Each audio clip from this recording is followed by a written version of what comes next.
अब क्या है ना मैम, दिक्कत ये है कि अगर सारे पढ़ लिख के डॉक्टर इंजीनियर बन गए तो फिर रोड पे पंचर और चाउमीन का ठेला कौन लगाएगा? वो वही लगाएगा जो वंदे मातरम नहीं गाएगा। बस खत्म। सही है, बात खत्म। देखो पंचर और चाउमीन की ठेला जो लगा रहे हैं उनको लगाने दो। मुस्लिम को बोल रहे ना, उनको एक मिनट अंकल, उनको बोल उन्होंने लगा। बट मैं अब इनको पता है कि वही लगाते हैं पंचर। बात खत्म। मैंने नाम नहीं लिया है, मैंने जस्ट ये बोला जो पढ़ेगा लिखेगा नहीं वो पंचर और चाउमीन लगाएगा। इन्होंने खुद ही बोल दिया मुस्लिम। ज़्यादा मुस्लिम आबादी किस देश में?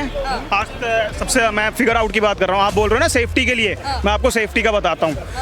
आज तक कभी सुना है कि सऊदी अरब में कहीं पे मस्जिद में बम फूटा हो? अरे बहुत जगह फूटते हैं। कुल मिला के बात ये है, अभी कुछ दिन पहले जो हाई कोर्ट है इसकी पाकिस्तान की, वहाँ पे बम फूटा था। आज तक कभी सुना है कि हिंदुस्तान की किसी मस्जिद में बम फूटा हो? कभी नहीं सुना। अबे इससे ज़्यादा सेफ और कहाँ लोगे? इंडिया से ज़्यादा सेफ कुछ है ही नहीं। और जिसको दिक्कत है वो चले जाओ पाकिस्तान और पंजाब, पाकिस्तान बॉर्डर खोल देते हैं। एक बार जाओ तो सही, एक बार रहो तो सही। वंदे मातरम नहीं बोलोगे और पाकिस्तान के नारे लगाओगे। सुनो, दूसरी बात, आप सोच के देखो, आपकी माँ को कोई गाली देगा, आप बर्दाश्त करोगे? उस दिन ओवैसी ने शपथ ली थी। जब शपथ ली थी उन्होंने तो क्या कहा था? फिलिस्तीन जिंदाबाद। आप हिंदुस्तान के नारे नहीं लगा सकते हो, कहीं और किसी और कंट्री के नारे लगा रहे हो। ये बहुत अच्छी चीज़ है। दूसरा तुमने ये बोला कि भाई जिसको जो अच्छा लगेगा वो करेगा। वेस्ट बंगाल में बांग्लादेशी आके रह रहे हैं, वो चॉइस तुम्हें पसंद है? मतलब वो आके रह रहे, खुद बोले ना कि वो यहाँ के आ रहे हैं आराम से, इसका मतलब वो तुम्हें पसंद है। अगर आप ऑब्जेक्शन नहीं कर रहे हो इसका मतलब आपको पसंद है। ये क्लियर हो गया पॉइंट। दूसरी बात, आप यहाँ खड़े होकर के भारत माँ की जय नहीं। भाईचारा रहा ही नहीं, अभी भाईचारा रहा ही नहीं। क्या भाईचारा? अच्छा, वंदे मातरम को 1.5 साल पूरे हो चुके हैं। भाईचारा वंदे मातरम, हुसैन जी, वंदे मातरम को 150 साल कंप्लीट हो चुके हैं। योगी जी ने भी उत्तर प्रदेश में सभा को संबोधित करते हुए कहा था कि वंदे मातरम सभी स्कूल और कॉलेज में लागू होगा, कोई नहीं गाएगा या नहीं गाएगा, ये सारी चीजें, ये सब नहीं चलेगा, सभी को गाना पड़ेगा। तो क्या कहना चाहेंगे आप? वंदे मातरम को 150 साल कंप्लीट हो चुके हैं, आप वंदे मातरम? देखिए, अगर वो पहले से शुरुआत में से है तो मेरे ख्याल से वो रनिंग चलना भी चाहिए। अदर्स नए कोई चैप्टर आके वहाँ पे ऐड नहीं कराना चाहिए मेरे ख्याल से, क्योंकि वो सब चीज़ नहीं दिखना। वो क्या है अभी आके ये नहीं करना। जो चीज़ हमारी पहले से चल रहा है, जब हमारी देश स्वाधीन हुआ जो चला था और उन लोगों ने जो अपने हृदय से राइट किया और उसको स्कूलों में कॉलेजों में पढ़ाया जाता है, वो ठीक है, वो चलना चाहिए। कई सारे जामियत उलेमा का जो कई सारे मौलाना मौलवी हैं वो कह रहे हैं कि वंदे मातरम नहीं बोलेंगे, हमारे मजहब में सिर्फ अल्लाह की इबादत करना है, मोहम्मद की इबादत करना है, हम वंदे मातरम नहीं बोलेंगे। तो क्या कहना है? उनका वो फ्रीडम राइट से वो बोले चाहे ना बोले। मैडम, पूरी दुनिया में इतने सारी कंट्री है, फ्रीडम है कंट्री, हर कंट्री में इस्लाम, हर कंट्री में इस्लाम है, ठीक है, धर्म के लोग हैं। अब वहाँ का जो इस्लाम रहते हैं, वहाँ के नेशनल एंथम गाते हैं, ये नहीं गाएंगे। तो इस्लाम तो हर जगह। फ्रीडम कैसे हो गई? क्योंकि आप नेशनल एंथम है वो सब पे लागू होता है, क्या कहते हैं, सिख ईसाई हिंदू सभी पे लागू होता है, तो इसमें चॉइस की बात क्या हो गई? और वंदे मातरम का मतलब है मातृभूमि से प्यार करना, अपने देश से प्यार करना, तो इसमें क्या कहते हैं, ये कोई बात चॉइस वाली नहीं? नहीं, चॉइस वाली बात है मैडम। अगर मेरे को अच्छा नहीं लग रहा है मैं क्यों बोलूँगा? अरे सर, अच्छा लगने की बात नहीं है। राष्ट्रगान अगर स्कूल में गाया जा रहा है तो वो सभी स्टूडेंट के लिए, उसमें चॉइस वाली बात नहीं है कि मैं नहीं गाऊंगा, मुझे अलग लाइन में खड़ा कर दो। ऐसा तो नहीं हो सकता। बचपन में स्कूल गया होगा तो जरूर पढ़ा होगा। अगर बचपन में उसको गया होगा तो आपने भी पढ़ाई तो स्कूल जाना भी जरूरी है मैडम। अगर ये बोलना आता हो ना राष्ट्रगान वगैरह, तो उसके लिए स्कूल जाना जरूरी है। क्या स्कूल नहीं जाते? स्कूल गए वो से? तो अगर सीखा होता तो बता देते। अभी धरती कहाँ पे, किस पे खड़ा है तू? कहाँ पे खड़ा है तू भाई? किस जगह पे खड़ा है? कौन सा है बता, कहाँ जगह? नहीं, दूसरा एक बात सुनो, अभी आपने क्या बोला कि जो शुरू से नहीं हुआ, एक just answer capture him what he is telling that capture. क्या कह रहे थे? ये धरती वही है ना भाई, कहाँ का है? भारत माता का है ना वंदे मातरम। तो वंदे मातरम किसको बोलता है? धरती को बोलता है, ठीक है। तो तू कहाँ पे क्यों नाम लेगा इसका? नहीं, दूसरा नहीं, आपने ये भी बोला। अब उनकी मर्जी, वो बोले चाहे ना बोले, मैं किसी को फोर्स नहीं कर सकता। आपने कभी स्कूल में ऐसे किया है कि राष्ट्रगान हो रहा हो और आपने कहा हो कि मुझे गाने का मन नहीं है, या इसको गाने का मन नहीं है, इसको अलग लाइन में खड़ा कर दो, क्योंकि इसका मन नहीं है, इसकी चॉइस नहीं है? आपने कभी मैं किसी के बारे में कुछ कह नहीं सकता ना। अब मैं उनको कुछ नहीं बोल सकता, इनको कुछ नहीं बोल सकता। इनकी जो मन करेगा वो करेगा, मैं कुछ भी नहीं कह सकता। मैडम, ये वो हैं जो प्रार्थना स्थल पे खड़े होते ही जैसे जनगण मन चालू हुआ, चक्कर आके गिर गए। तो एक कहाँ से गाएंगे, इनको तो मालूम ही नहीं है उसका अर्थ भी। अच्छा। ठीक है ना, तो वही बात है। तो जैसे कह रहे हैं कि चॉइस चॉइस किसकी होती है? क्या आप कपड़े खरीद रहे हैं उसमें? आपने एक राष्ट्रीय गाने तो गाना है, तो गा के दिखा सुना दीजिए।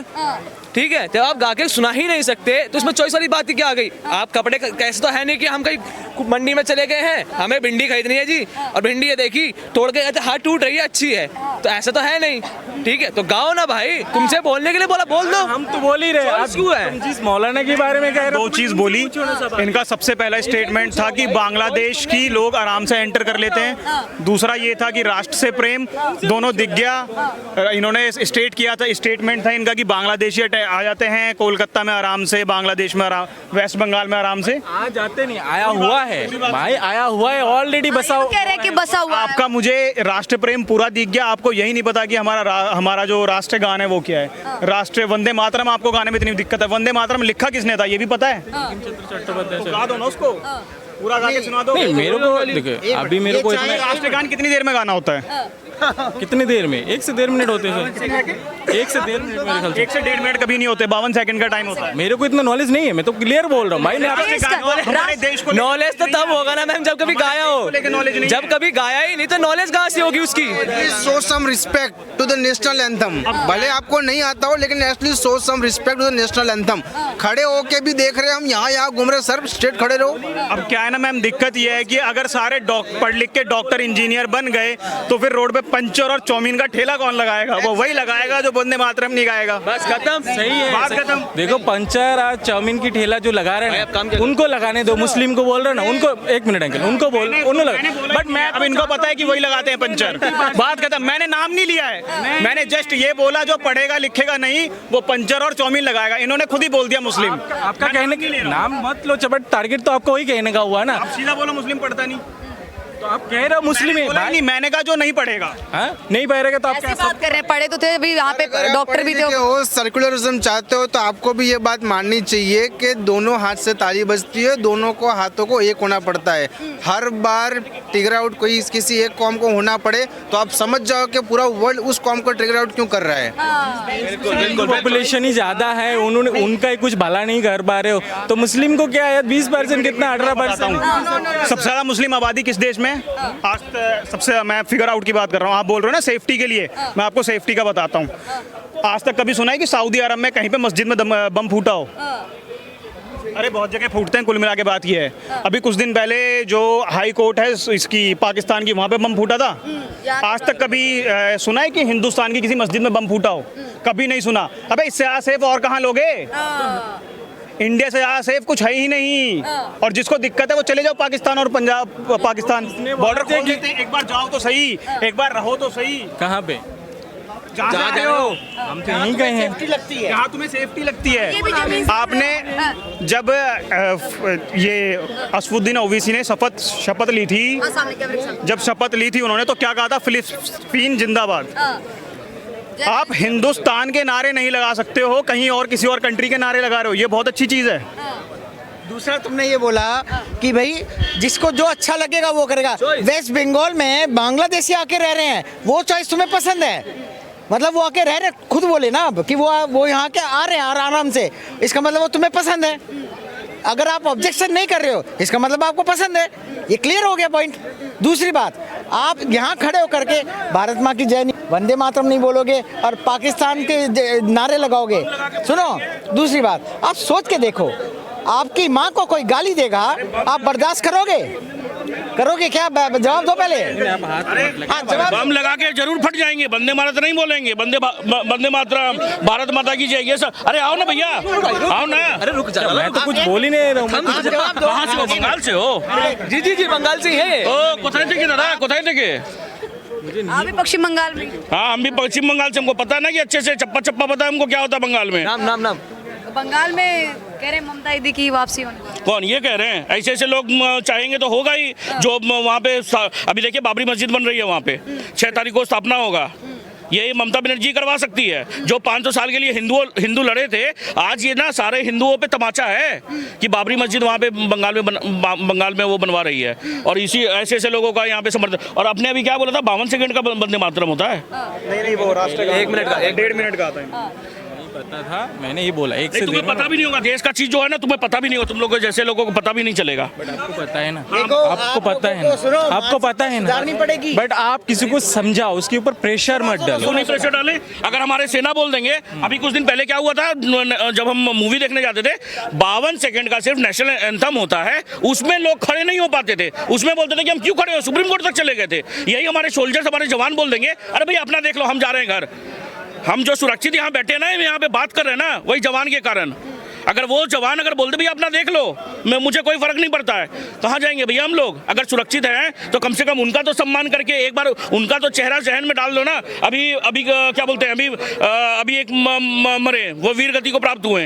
हर जगह इन लोग हमारे लिए ही शहीद होते हैं ना। मगर यार तुम लोग भारत माता की जय नहीं बोलेंगे, अरे शर्म करके, मैंने क्या बोले। ऐसा कई सारे जो मुस्लिम जो सेना में है वो भी तो राष्ट्र गीत गाते हैं, तमाम सारी, वो भी कहते हैं कि हम नहीं गाएंगे, हमारी चॉइस है। तो फिर इस तरीके से देखिए मैम, जो नहीं बोल रहे आप उनकी सवाल मैडम स्कूल में पढ़े होते, मदरसे में रहना तो बोलना, वो लोग स्कूल में पढ़े होते, मदरसे में नहीं पढ़े होते। डेफिनेटली अगर कोई देश की सिक्योरिटी पे भरोसा ना हो, किसी को आर्मी पे भरोसा ना, आर्म फोर्स पे भरोसा ना हो, फिर वो सवाल उठाते, फिर वहीं के कुछ कम्युनिस्ट उनके कास्ट के कुछ कहते हैं, जैसे कि जावेद अख्तर साहब कहते हैं कि हम लोग सेफ नहीं है कंट्री में। अरे भाई आप जिस कंट्री में सेफ हो वहाँ जाके रहो, ठीक है, यहाँ पे कोई जरूरत नहीं है आपकी। कह रहे हैं कि वंदे मातरम ऐसे प्रेशर नहीं डाला जा सकता, मतलब चॉइस है, अगर आप चलो ठीक है, प्रेशर नहीं डाला सकता, लेकिन कभी मन से तो बोला इन लोगों ने। प्रेशर की बात नहीं है, क्यों नहीं बोलना चाहिए? आप सोचो ना इस बात को। आप बाहर एक मिनट रुको, जो नहीं बोल रहे उसको बोलो ना, मेरे से क्यों पूछ रहे हो? मैं तो बोल रहा हूँ ना, बार बार एक ही सवाल पूछ रहे हो आप मेरे से। आराम से, क्या मतलब होता है? गुस्सा आप यार, ठीक है, इट डजंट मीन कि आप इतना गुस्से से बोलोगे। बोलना पड़ेगा। जब बंदा नहीं समझ पा रहे बातों को तो उसके ऊपर बोला चॉइस है अपनी, क्यों चॉइस होगी? जो नहीं बोल रहा है उसकी चॉइस है, उससे पूछो। बट मैंने बोला ना, तो आप मेरे से बार बार पूछ नहीं सकते। आपने ये बोला, आपने बोला कि भाई कैसे मानसिकता है? बिल्कुल कैसे मानसिकता है बताइए, हम बोलेंगे। आप कौन सी मानसिकता है? ये अपना हुलिया देखो। अगर इतने बड़े देश में हो और आपकी हालत देखो, क्या शर्मिंदगी होना चाहिए आपके साथ? आपकी ढंग के कपड़े नहीं, चप्पल नहीं है। ऐसे तो पश्चिम बंगाल में, सर ऐसे पश्चिम हर स्टेट में है मैम, हर स्टेट में है। आप किस स्टेट की बात करेंगे? तो फिर उसके लिए जो है ना, वहाँ पे सारे स्टेट गवर्नमेंट उसको सबको जो है ना एक्शन लेना चाहिए। हमारी देश में इतना पूर पॉपुलेशन क्यों है? कोई काम नहीं कर रहा है इसमें कोई बात नहीं हो रहा है। इसका कारण मतलब क्यों नहीं बोला? वो हिंदुस्तान जाएगा, क्यों नहीं बोलेगा? ये क्या है? नॉनसेंस। भाईचारे की और एकता की बात करते हैं तो सभी पे ये सारी चीजें लागू होती है ना। अभी आपने पॉपुलेशन की बात की, सर पॉपुलेशन की बात की, तो क्या दो बच्चे, मतलब जनसंख्या नियंत्रण कानून होना चाहिए? 2 बच्चे वाला कॉन्सेप्ट होना चाहिए क्या? 2-3 बच्चे वाला कॉन्सेप्ट होना चाहिए, मतलब ऐसे तो होगा, ऐसे कैसे हो सकता है? इसका विरोध, फिर आप कह रहे हैं इसका विरोध? सर ये कोई बात नहीं होती। मैं अगर इनसे, सर जनसंख्या नियंत्रण कानून होना आप चाहिए। कितने भाई हो सर बताओ? आपकी परदादा कितने भाई थे? उस टाइम जो मेडिकल व्यवस्था नहीं था, अब 6-6, 7-7 बच्चे सबकी होती थी। अभी की बात कर रहे हो सर मैं, अभी मुझे पता है चीज। पॉपुलेशन कंट्रोल होना चाहिए, जनसंख्या नियंत्रण कानून होना समझदार चाहिए। पढ़े लिखे एजुकेटेड है ना, वो अपने 3 बच्चा 2 बच्चा ही लेता है, क्योंकि उसकी ब्रांड फ्यूचर देखना पड़ेगा। आज भी हिंदुओं में 1 या 2 बच्चे कर रहे हैं। हिंदू करते रहे तो बात सुनो, देश में जो हिंदू फैक्ट है 90 से 80% है। उस देश में हिंदू इतना डरा हुआ है, इतना मतलब अगले बंदे को बोलते तुम क्या करो, तुम क्या करो यार। हिंदू डरा हुआ नहीं है, तो हिंदू डरा नहीं। इतना कोई बात ही नहीं बनना चाहिए यहाँ पे। हिंदुओं ने आप लोगों को सेफ रखा हुआ है। चलना चाहिए भाई, मैं हिंदू हूँ, सीना तान के चलूंगा। के चल रहे कौन डरा? फिर बार बार क्यों इस सवाल को उठा रहे हैं? कौन है सर? मैम इस सवाल को बार बार क्यों उठ रहे हैं? क्यों उठ रहे हैं? हिंदुओं के राज में आप लोग सेफ हो, और दूसरा आप लोग पहले मेरी बात सुन लो। ना ही मुस्लिम की राज में। हम इस देश की कानून की डॉक्टर बाबा आम्बेडकर का जो कानून बना के उसकी वजह से हम सेफ है और अपना स्थिति स्थान बात सही है। हम तो कुछ नहीं उसको- सुन उस रहे, हम कानून नहीं को- सुन रहे, अरे क्योंकि सुनना हम पड़ेगा। नहीं सुन रहे हम, क्योंकि बात आपकी सुनो, जो बात और गलत और आपकी जो मानसिकता है हमारी समझ से बाहर है। आप समझना नहीं बाहर। चाहते, सर दिक्कत आपकी यही है। मानसिकता, क्योंकि आप जो बोल रहे हो वो समझने वाली कोई बात ही नहीं है। बोला मैंने, बताइए। बहुत आप गलत ही बोल रहे हैं, आप गलत ही बोल रहे हैं हमेशा। आपके हिंदुओं के अभी भी 1-2 बच्चे या 3 बच्चे होते हैं, आप जाके अभी भी देख लो। होते क्या करो? 4-4, 5-5, 6-6 बच्चे होते हैं आज भी। उससे पहले देखो, अभी आपने क्या बोला, पॉपुलेशन का ज्यादा विरोध क्यों नहीं करती गवर्नमेंट कंट्रोल? आप पॉपुलेशन गवर्नमेंट कंट्रोल भी करवा रहे हो और पॉपुलेशन बढ़ाओगे भी। जब तक दोहरी हमारी नीति देश कैसे शिक्षित चलेगी? नहीं होगा ना सर, हाँ। तब तक मैं शिक्षित कैसे होगा सर? आप कितना पढ़े हुए हैं? आप कितना पढ़े हैं? मैं जितना भी पढ़ा हूँ बता दीजिए मेरी बात- सर, आप कितना पढ़े? आप कितना पढ़े? मैं ग्रेजुएट हूँ, सीए हूँ, सीएस हूँ और अभी यूपीएससी की तैयारी कर सर रहा हूँ। आप कितना पढ़े बता? ठीक है। मैं नॉर्मली जो मैं किसी की तरह फेकुराम नहीं हूँ, मैं 12th पढ़ा हूँ और मैं भी मेडिकल सेक्टर में हूँ और टेक्नीशियन हूँ। तो इससे ज्यादा क्यों नहीं कोशिश की? अभी आपने पढ़ाई लिखाई की बात की थी ना। कोशिश नहीं करी। सेक्टर में हो तो फिर तो आपको भेदभाव करना ही नहीं चाहिए सर। नहीं कर रहा हूँ, मैं तो कर ही मैं तो अरे ये भैया बोल रहे हैं, एक सेकंड भैया, ये भैया बोल रहे हैं कि मेडिकल लाइन में है तो भेदभाव नहीं करना चाहिए। वो कौन से थे, डॉक्टर आदिल? या भूल गए क्या भैया? अरे आपको एक चीज़ बताओ, आपका नाम, मैं कह रहा हूँ आपका नाम शेषनाथ है, आपने सपोज माइक पे आज बता दिया मेरा नाम शेषनाथ है, आपने यहाँ किसी को प्रूफ दिया, कोई प्रूफ है कि आपने कह दिया कि वो डॉक्टर आदिल हैं, किसी ने उसके